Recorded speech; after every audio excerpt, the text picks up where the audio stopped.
નમસ્કાર દર્શક મિત્રો, દાહોદ લાઈવ આજે ફરી એકવાર દેવગઢ બારિયાની મુલાકાતે છે। ગઈકાલે આપણે નીલ સોની છે તેઓ સાથે વાર્તાલાપ કરી હતી અને તેઓને પાસેથી કેટલાક આપણે પ્રશ્નો પણ પૂછ્યા હતા। આજે દેવગઢ બારિયામાં જે કોંગ્રેસના શહેર પ્રમુખ છે રાજેશ રાવલ, આપણે એમની સાથે પણ વાતચીત કરીશું અને કેટલા કયા પ્રશ્નો છે અને કઈ પ્રકારની એ લોકોની જે અત્યારે 6 બેઠક પર ચૂંટણી થવા જઈ રહી છે તેને લઈને કેટલા ઉમેદવારો તેઓ મેદાનમાં ઉતાર્યા છે। આપણી સાથે રાજેશ રાવલ છે, આપણે એમની સાથે વાત કરીશું। શું કહેશો, આજે 6 બેઠકની ઉપર પેટા ચૂંટણી થઈ રહી છે અને તમારા કેટલા કેન્ડિડેટો ઉતાર્યા છે અને કઈ રીતની તમારી રણનીતિ છે?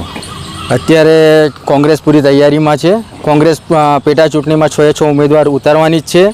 હાલ કોંગ્રેસ દેવગઢ બારિયા શહેરમાં ખૂબ મજબૂત સ્થિતિમાં છે, કારણ કે કોંગ્રેસ જ્યારે ચૂંટણી 1 વર્ષ પહેલાં પતી ત્યાર પછી મેદાન છોડ્યું નથી। કોંગ્રેસના દરેક કાર્યકર્તા પ્રજાની પડખે હતા, જનતાની સેવા કરી છે અને જનતા આ વખતે આશીર્વાદ આપશે એવો અમને પૂરો વિશ્વાસ છે।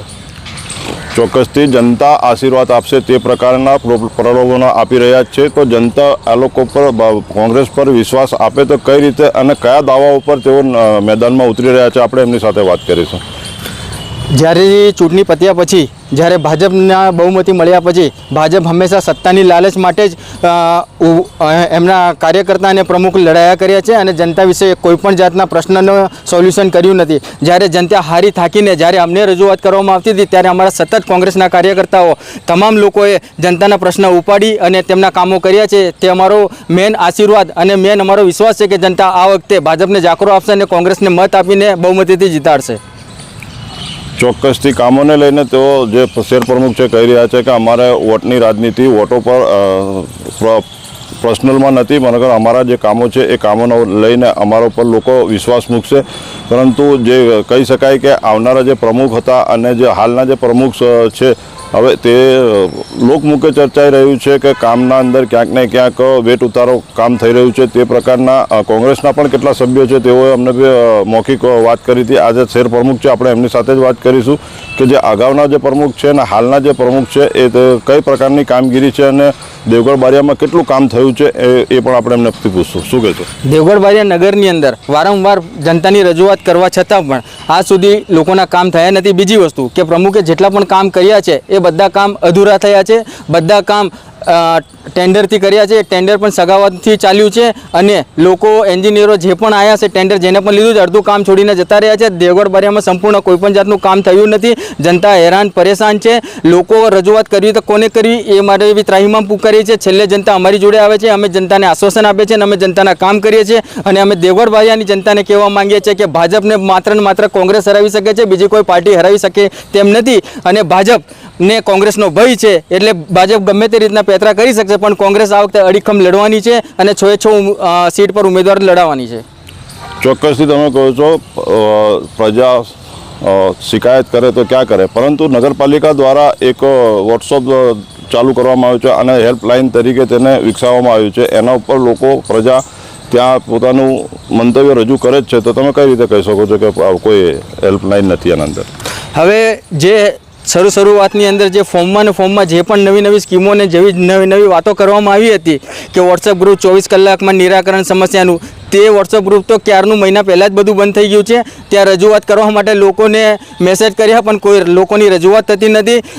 લોકોએ રજૂઆત કરી પણ એમના કામ નથી થતા। લોકો થાકી ગયા, હારી ગયા, કંટાળી ગયા। હવે છેલ્લે વોટ્સઅપ ગ્રુપ પણ બંધ થઈ ગયું છે અને અત્યારે એની કોઈ દેખરેખ કરતું નથી। અને બીજી વસ્તુ કે પ્રજા ત્રાહિમામ પુકારી ચૂકી છે। આ ભારતીય જનતા પાર્ટીએ માત્ર ને માત્ર ભ્રષ્ટાચાર કર્યો છે, ખાલી ફોટો સેશન કર્યું છે, ખાલી રીલ બનાવી છે, લોકોના કોઈ કામ કર્યા નથી અને જે ફાંકા ફોજદારી કર્યા છે એ લોકોના પૈસાના ટેક્સના પૈસાના પોતાના ખિસ્સા ગરમ કરવા માટે કર્યા છે। જી ચોક્કસથી હવે વાત કરવામાં આવે તો લોકમુખે ચર્ચા એવી થઈ રહી છે કે કોંગ્રેસ છે તે ગઠબંધન તરફ વળી રહી છે, તો આ કેટલું તથ્ય છે અને ગઠબંધન થાય તો કઈ તરફેણમાં ગઠબંધન કરશે અને કરે છે કે કેમ એ પણ આપણે એમને સાથે વાત કરીશું। શું કહેશો, ગઠબંધનની ચર્ચા ચાલી રહી છે? હાલ દેવગઢ બારિયામાં જોરદાર ગરમ ચર્ચા ચાલી રહી છે। કોંગ્રેસ ગઠબંધન કરી રહી છે, પરંતુ એ તદ્દન એક જાતની અફવાઓ છે, લોકોને ગુમરાહ કરવાની વાતો છે। કોંગ્રેસ 6 સીટો પર લડવાની છે અને બહુ મજબૂત ઉમેદવાર ઊભા રાખવાની છે અને કોંગ્રેસ એની પૂરી તૈયારીઓ કરી ચૂકી છે, રણનીતિઓ પણ એની તૈયાર કરી ચૂકી છે અને આવનારા સમયની અંદર કોંગ્રેસ મજબૂતાઈથી આગળ આવશે। જી ગઈકાલે આપણે નીલભાઈ સોની છે તેઓને સાથે પણ આપણે ચર્ચા વિચારણા કરી. એમને પણ આપણે પૂછ્યું હતું કે ભાઈ તમે અંદર ખાનગી બેઠકો યોજી રહ્યા છો, ક્યાં કોંગ્રેસમાંથી કે કંઈ આમ આદમી પાર્ટીમાંથી લડવાના છો, તો તેઓ કીધું કે જે તે સમયે જે અમારા ઉપર જે પદભાર મૂકશે, જે વિશ્વાસ મૂકશે એની સાથે અમે જોડાવીશું. તો આપણા શહેર પ્રમુખ છે એમને કહેશું કે ભાઈ નીલ સોની જે છે તમારી કોંગ્રેસ પાર્ટી તરફ વળવાના છે, શું કહેશો? નીલ સોની એક દેવગઢ બારિયાનો એક મજબૂત ચહેરો છે, અમે જાણીએ જ છીએ, પ્રજા પણ જાણે જ છે, અને આવનારા સમયની અંદર એ રણનીતિ બદલી શકે એવા ઉમેદવાર પણ છે. તો હાલ જે અફવાઓ ચાલી રહી છે એ વાત બરાબર છે, પણ કોંગ્રેસ પાર્ટીમાં નીલ સોની આવે તો વેલકમ છે, અને અમારું ઉપરનું નેતૃત્વ જે કહેશે એ અમને માન્ય રહેશે. જી, આ હતા રાજેશભાઈ શહેર પ્રમુખ, જેઓ સાથે આપણે ખાસ ચર્ચા વિચારણા કરી. હવે આવનારા સમયના અંદર જે ઇલેક્શન થાય છે તો કોના સરે તાજ મંડાય છે તે હવે જોવું રહ્યું. ઇરફાન મકરાણી, દેવગઢ બારિયા.